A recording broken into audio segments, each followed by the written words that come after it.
Hello, and thank you for joining us for this program, Cleaning Hacks for the Modern Cinderella. My name is Valerie with the Gwinnett County Public Library, but for now, just consider me to be your fairy godmother, imparting some wisdom, tips, and suggestions, and possibly a little bit of magic to help with your cleaning tasks at home. Today, Cinderella wants to find efficient ways to clean to give herself or himself more time for other things in life. Let's face it, the last thing anyone wants to do is face the ongoing and perpetual task of cleaning your home. But we all know it's a necessary task, so I'm going to try to give you some tips and techniques to help you along the way. Today we are going to discuss the following: planning and preparation, tools and cleaners, hacks to help you clean. First, let's talk a little bit about planning and preparation. Have a game plan. It may sound obvious, but having a game plan before you begin to clean will help you reach your goal, a clean house. I don't know if you feel the same way, but it can feel rather overwhelming trying to decide just where to start. So first, let's decide what style of cleaning works best for you. Are you a big picture person? A planner? Do you like to have tasks scheduled, broken up into clear daily, weekly, monthly, and annual to-do lists? If so, great. I suggest that you buy a calendar, sit down and work out what day and what task you will perform on any given day. Be sure to check your tasks off as you complete them, so you can see that you're making headway. Since housework and cleaning are repetitive tasks, this will help you to see what you've actually accomplished. Would you rather divide and conquer?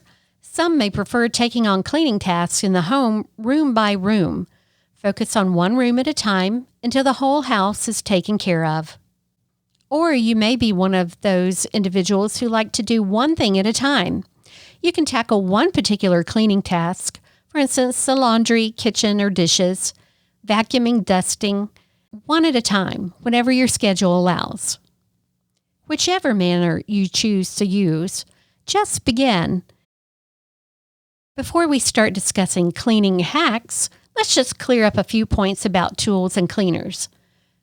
With regard to cleaning, 2 words: gear up. Use the right tools for the right job. Using the right tool for the job makes all the difference in accomplishing your mission. Tackle your cleaning project by organizing your tools and cleaners before you begin. You will breeze right through cleaning if you have a game plan and are ready for the task at hand with the necessary tools and cleaning supplies that you need. We are so very lucky now to have access to some amazing technology and products that make it easier on the modern Cinderella. Advanced vacuums, microfiber wet or dry mops with built-in sprayers, electrostatic cleaning towels, dusting wands. Yes, I did say wands. It only takes you to complete the magic with this great lineup of cleaning goodies. Doing prep work is a great start, but here are some cleaning hacks that will help to make your job a breeze. Cotton swabs. Similar to toothbrushes, these little tools do more than clean ears or take off eye makeup. Use them to get into tight corners. Dip into alcohol or vinegar to clean crevices and corners. Your dishwasher, another lovely modern invention, is not just for dishes, silverware, pots, and pans. You can safely wash other items that you have never even thought of, such as canvas tennis shoes, flip-flops, baseball caps, toothbrushes, old or new, makeup brushes, combs and hairbrushes, mouth guards for your football protege, pet feeding bowls, contact lenses, non-electrical plastic and rubber children's toys, shower heads. The list is long.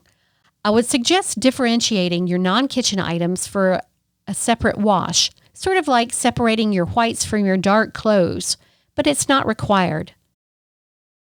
Aluminum foil is not just for lining pans, covering grills, or wrapping around baked potatoes. I'm sure it hasn't happened to you, but just in case you've ever had a badly burned stainless steel cooking pan that has a really bad burn in it, never fear. Those stubborn burn marks and any charred remains can be cleaned out using aluminum foil. Just ball up a sheet of foil, then use it to scrub out the bottom of the pan. For extremely stubborn stains, you may also need to add kosher salt and a little bit of water to scour the burn. Rubber gloves, not just for safeguarding your hands from harsh chemical cleaners. They can also serve as a surprisingly helpful pet hair catcher. Running a rubber glove along a fabric surface of a sofa or upholstered chair creates an electrical charge. The pet hair is attracted like a magnet to the glove. Simply wash off the pet fur into the sink or use a wet paper towel to wipe off the glove.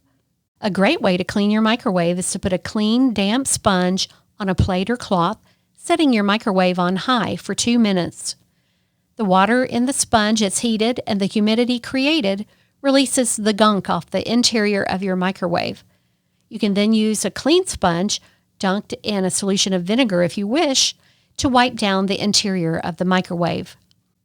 Credit cards are not just for shopping. Use old credit cards to scrape off baked-on spills from oven and stovetop surfaces. The thin, straight edge will lift up residue, which can then be scraped off. Socks are not just for feet. This might be a great, fun cleaning project for your children. Adults are welcome to use this hack as well. Put a slightly dampened sock over one hand and a clean, dry sock on the other hand. They have now become great dusting tools. Remember, use the right tools for the task. Prepare cleaning items before you begin cleaning. Always check the label for precautionary info and alerts. Never mix bleach and ammonia with other cleaning agents. Thank you for joining us today. And to all of the Cinderellas and Cinderfellas out there, fight the good fight against dirt and grime. Take care and happy cleaning. Best wishes, your fairy godmother.